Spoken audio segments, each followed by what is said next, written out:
This is Down the Rabbit Hole, where we question the mysteries and nature of reality. I'm your host, Justin Perry.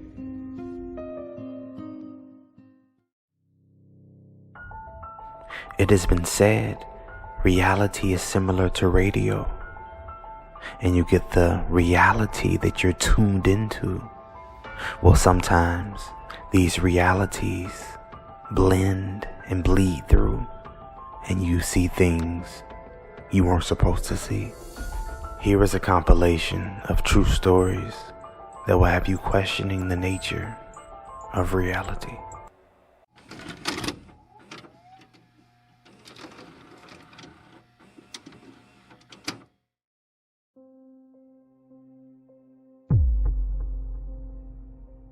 I have this weird habit, and always have, where I jump up and down in place to get energy out. I'm a bigger dude, so I do it on the edge of a hallway to another room in my house where the floor seems to have a stud or something under it, and is extra sturdy. So I'm just standing here, jumping and listening to music from my headphones, and someone darts past me like full-on sprinting, and then just disappears. From where it looked like they came from, there is a piece of furniture like a glass cabinet that we as a family used to hold our legal docs. I was so freaking terrified that I ran to the kitchen, grabbed a knife, and waited next to the bathroom, which my mom was in. We were the only ones home. It makes me think, did I somehow stumble into an alternate dimension or reality? Me, my husband, and our daughter went to have a mini vacation at my mom's house, who lives almost 3 hours away from us. We spend the day there, and all is well until it gets to be dinner time. I take my daughter's sippy cup. It's the kind with a sassy saying and the only one of its kind that we had, and hand it to my husband so he can have it while he watches our daughter while I'm grocery shopping with my mom. We get back to her house, and my daughter starts saying she wants juice. I asked my husband where the sippy cup was, and he said he set it down on the table, but it's gone. We looked everywhere, and it's completely disappeared. Defeated, I go back to the store and buy her another one.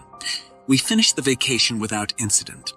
About 3 or 4 months after coming back home, I noticed a hard bulge in my couch. It's not like something had fallen in there. It looked as if it was placed there while it was made. I've never noticed this before, and curiosity gets the better of me, so I cut open the couch. It was my daughter's sippy cup that disappeared from my mom's house several months ago. It was literally stitched inside the couch. I've never been able to explain this one away, and it honestly freaks me out. Long-time reader, first-time poster. This one is fresh enough for me to feel comfortable posting. I'm a bit long-winded. Sorry for so much. I'm driving on the way home from work like I do every evening. A 2-lane highway. Speed is about 50 miles per hour on average. When everyone is working together to get home at a decent speed, I see a black Chevy SUV in the opposite lane of traffic, swerving back and forth across the yellow divider. They're leading their line of traffic, no cars in front of them. I slow down to be cautious, seeing the erratic driving, but not so much as to be an ass to everyone behind me. Hug the shoulder to keep ample distance, should they swerve into my lane. Last moment, the SUV is playing chicken with me in my lane, headed off the road in the only direction I also have to go, in the only direction I also have to go in that will avoid a major pileup, but I'm definitely getting hit. I remember seeing it almost like it was slow motion. The passenger side headlight was going to collide with my driver's side headlight. I remember hearing the crash of impact, but not feeling a thing. Seeing blackness for what felt like eternity, and then at the same time it felt like that eternity was balled up and shot at the speed of light, to the moment I opened my eyes and saw myself on the road, passing the SUV in its respective lane and no accident happening at all. I just kept going and ended up home, where I couldn't shake the feeling that I have died. It was like I blinked, and in that moment another reality happened, and I witnessed another timeline on accident.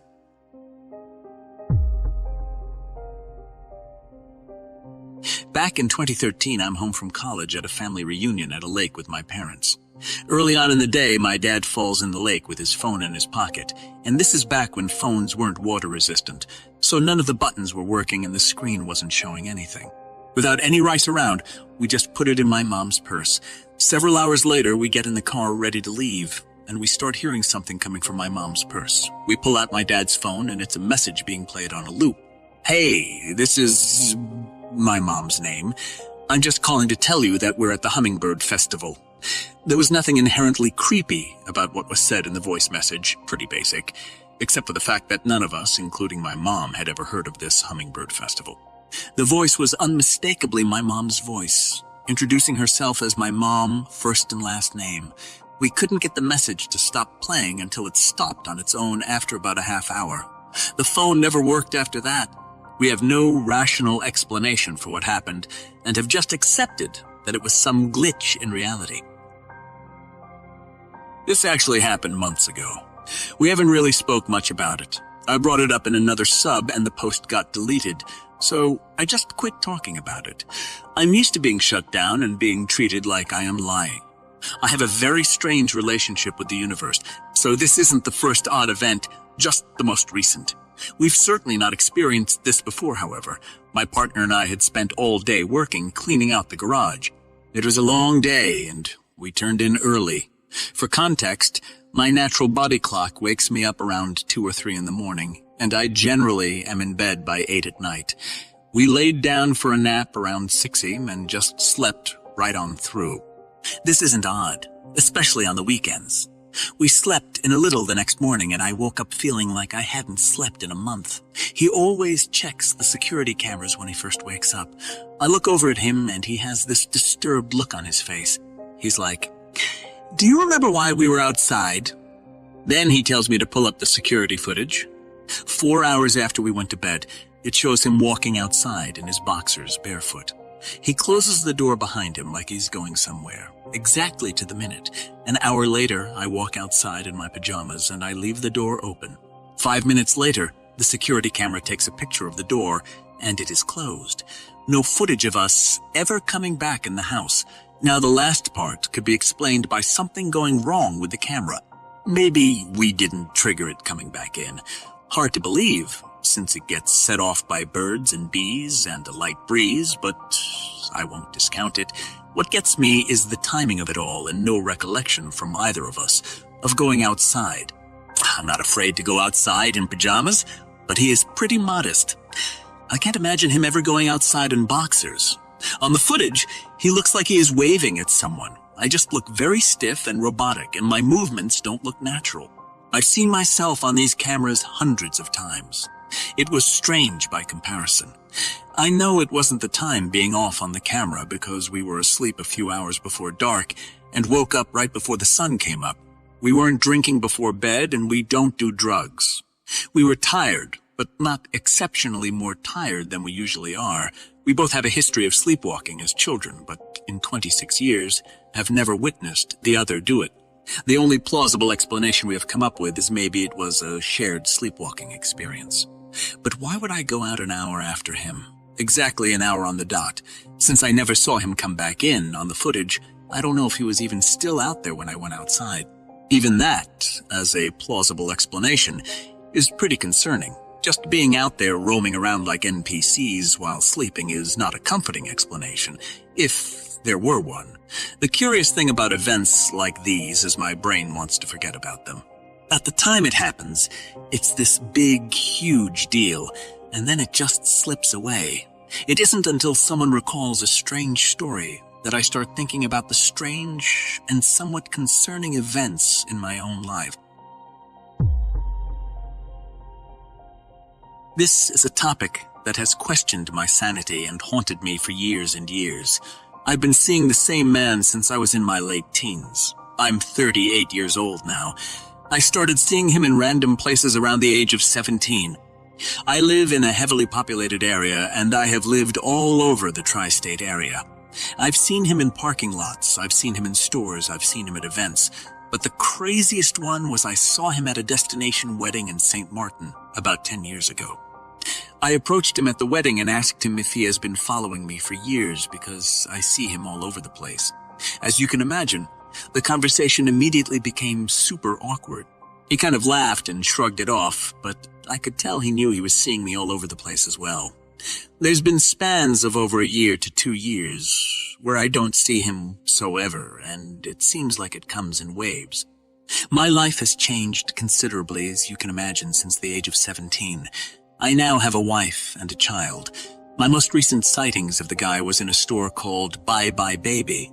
I was buying things for my newborn. Within the same month, I saw him in a Home Depot about 30 miles away. Every time this happens, he pretends like he doesn't see me, but I can tell he's as freaked out as I am. The last sighting of this guy was a couple months ago in the store for baby stuff, and that was the final straw. I'm telling you, if I see this guy again, I'm going to get to the bottom of it. I don't even care what it takes. It's something I've pondered over for so long, and like I said, I question my own sanity. I'm also a male, for frame of reference. And the guy that I've been seeing is a lot older than me, but it seems like he hasn't aged a bit, as crazy as that sounds. Like I said, I know the man is real. I've talked to him face to face, but that still doesn't make me question my own sanity.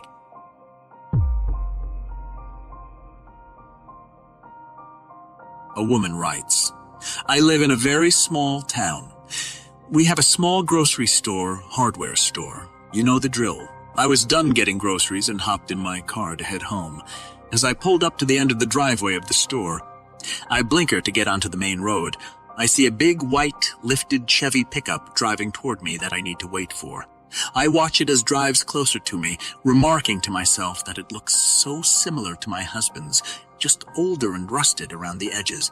It even has the same black emblem and large iron cross bumper. As the truck goes past me, my jaw nearly fell open. Staring at me intently was a man almost identical to my husband, but with a longer graying beard and gray hair around the ears. I quickly gathered myself together and pulled out behind the truck and up to the stop sign that followed. He was staring at me, still in his side mirror, glancing away and then staring at me again. He took off like a shot the first chance he got, and I tried to follow to see which direction he took, but a car was coming and I couldn't get out behind him in time. The truck sped off toward my road, but I don't know if he turned in that direction or not. I know that's a little crazy, but I couldn't help feeling the total connection I feel with my husband when I saw his reflection in that side mirror staring at me. It gives me goosebumps to think about it, because it was like he knew that I was me and I was the wrong age, and that he needed to get out of there before I could follow. I got home and my husband was there working in his wood shop. I told him about it and he chuckled and asked if he looked hot when he was old.